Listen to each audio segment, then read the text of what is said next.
Chief justice Pakistan کے بعد chief justice اسلام آباد ہائی کورٹ کے اختیارات ریگولیٹ کرنے کا معاملہ سامنے آ گیا ہے۔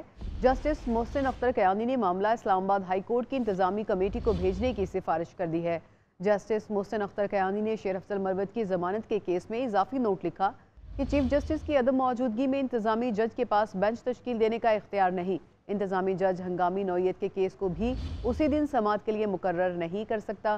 اسی سے متعلق مزید تفصیلات لیں گے نمائندہ GNN ادریس سباسی سے۔ ادریس، کیا ڈیٹیلز ہیں؟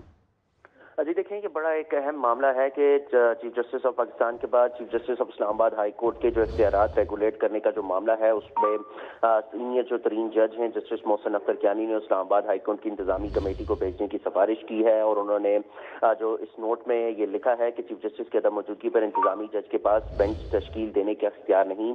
انتظامی جج ہنگامی نوعیت کے کیس کو بھی اسی دن سماعت کے لیے مقرر نہیں کر سکتا۔ انتظامی جج کے پاس اہم نوعیت کا کیس بھی اگلے روز کے لیے مارک کرنے کا اختیار ہے۔ کیس مارک کرنے کے باوجود ایڈمنسٹریٹو جج سماعت کے لیے بینچ تشکیل جو ہے وہ نہیں دے سکتا۔ انہوں نے اپنے نوٹ میں یہ بھی لکھا کہ ایڈمنسٹریٹو جج معزز چیف جسٹس کے فراہم کردہ اختیارات کے مطابق کیس مارک کر سکتا ہے۔ بادی النظر میں یہ پہلو درخواست گزار کو مشکل صورتحال میں ڈال دیتا ہے۔ چیف جسٹس کی عدم موجودگی کے باعث درخواست گزار کو حفاظتی ضمانت جو ہے وہ نہیں مل پاتی۔ چیف جسٹس کی عدم موجودگی کے باعث آپ تفصیلات بتا رہے تھے، آپ کا شکریہ۔